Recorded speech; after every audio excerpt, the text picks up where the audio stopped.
Welcome to పూరాలకుల్.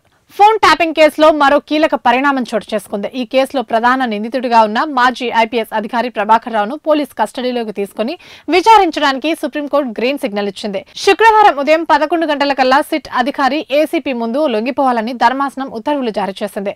విచారణ సమయంలో petitioner కు భౌతికంగా ఎలాంటి హాని తలపెట్టకూడదంది. అవసరమైన మందులు కోరితే ఇంటి నుంచి ఆహారం అందించాలని చెబుతూ విచారణను వచ్చే శుక్రవారానికి వాయిదా వేసింది. కస్టోడియల్ విచారణ ఆధారంగా తదుపరి ఏం చేయాలో ఆ రోజు చెబుతామని కూడా పేర్కొంది. గురువారం తొలుత ప్రభాకర్ రావు తరఫున సీనియర్ న్యాయవాది రంజిత్ కుమార్ వాదనలు వినిపించారు. ఇది పూర్తి రాజకీయ కక్షతో కూడిన కేసని, తాను అధికారంలోకి వచ్చిన వెంటనే ప్రభాకర్ రావుని అరెస్టు చేయిస్తానని 2021లో ఆ తర్వాత కాంగ్రెస్ కార్యకర్తల సమావేశంలోనూ ప్రస్తుతం ఉన్న సీఎం రేవంత్ రెడ్డి ప్రకటించారని ధర్మాసనం దృష్టికి తీసుకెళ్లారు.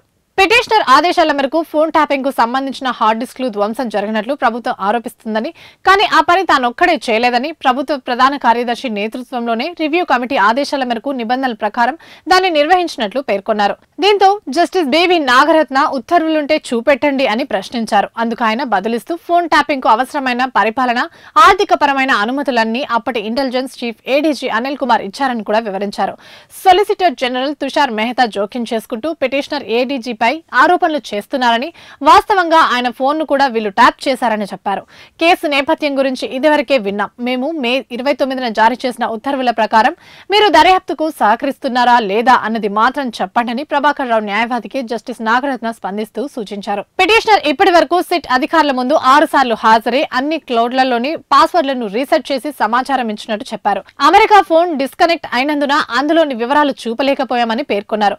పిటిషనర్ దాదాపు 26 హార్డ్ డిస్క్లను తొలగించి 7 కొత్తవి పెట్టారని, ఇది వరకు క్లౌడ్ పాస్వర్డ్లను ఇవ్వాలని ఆదేశించినప్పుడు మర్చిపోయినట్లు సమాధానం చెప్పారు. తర్వాత ఆయనకు గుర్తొచ్చిన దాని ఆధారంగా పోలీసులు వాటిని తెరిచి చూసినప్పుడు ఏవీ కనిపించలేదు. అది నేరం కాదా?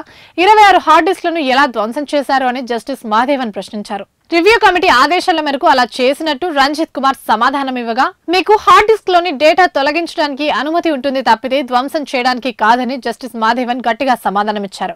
అందుకే దర్యాప్తుకు మీ వ్యక్తిగత హాజరు అవసరం.